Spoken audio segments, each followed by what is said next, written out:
So from what I'd seen there, I wanted to understand what was so special about the house. Why did I feel that way? I'd never felt that way before in a house.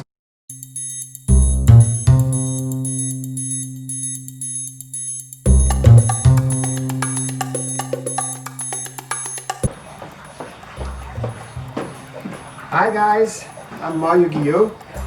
Today let's talk about architecture. As I said in my previous videos, architecture is another one of my passions and a part of my creative work. I really love designing houses and redefine the codes of architecture and create spaces that trigger an emotion. And today I'm here in one of the houses that I've designed called Casa Bellemontagne, where I had the chance to really let my creative juices go wild. So I'd like to share with you today on how I ended up wearing the hat of an architectural designer. And to make things clear, I'm not an architect. I design homes and spaces. When I was young, I was constantly surrounded by renovations at home, people working on the house, and I was in love with beautiful objects and spaces. If you ask me when I was a kid, what would you like to be? I would say, I want to be an architect. When I guess my friends would say, I want to be a pilot. Things turned out differently, and I ended up going to study to become a fashion designer. And I was actually the first one in Mauritius to go and learn that art. And somehow this love of architecture was always there, and throughout the years, as a hobby, I would work on my own stores, work on spaces, or help friends design their houses. I even created a denim line called Jeans Architecture, 4-play Jeans Architecture, and I guess this says it all. So actually it's a funny story on how I got to design my first house. It was in the 80s, I was living in Australia, working as a designer there, living in Melbourne, and Melbourne has a reputation of having a horrible weather, and on a horrible Sunday when it was rainy and really outside, we would sometimes drive around and go to display homes, where was a big block of land where many builders would actually build typical homes that they would build, where you could pick and choose those off-the-plan houses. As I loved architecture, I think that was a good way of spending my time. One of those Sundays, I actually saw a small off-the-plan house that I was surprised to see, wow, hey, I can afford that house. So, and it was a spur of the moment thing, and I put a deposit on the house, and here I went. Now I had my house plan and my deposit done, and I went home.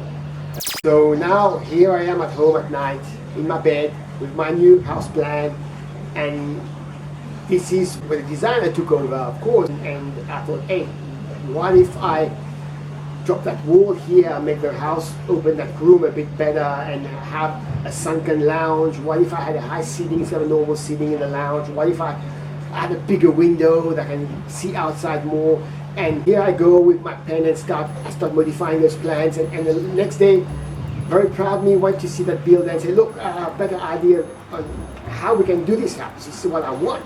He was actually quite condescending and told me, look, consider yourself lucky that you're 25 and you can afford a house, and at your age and with your funds, that's what you can afford. Now, this house comes out, it is a off-the-plan house. We're not changing anything in those plans. One day when you be a bit better in life, you'll be rich, you'll be able to afford that house. But for now, this is what you can afford and this is what you're going to get. I wasn't happy with that. So I thought, nah, stuff it.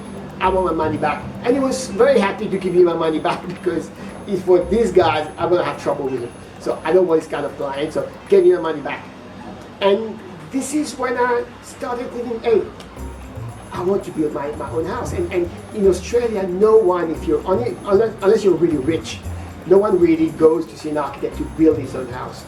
Most people actually buy off-the-plan homes. Anyway, I didn't give up, and I kept visiting different display homes until that day.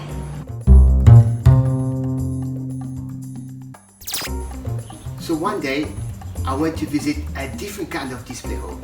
They were designed by architects, and when I walked in, it was like love at first sight. It was a revelation. I opened that door, and in front of me was a glass panel, and you could see outside. It was a beautiful fernery outside.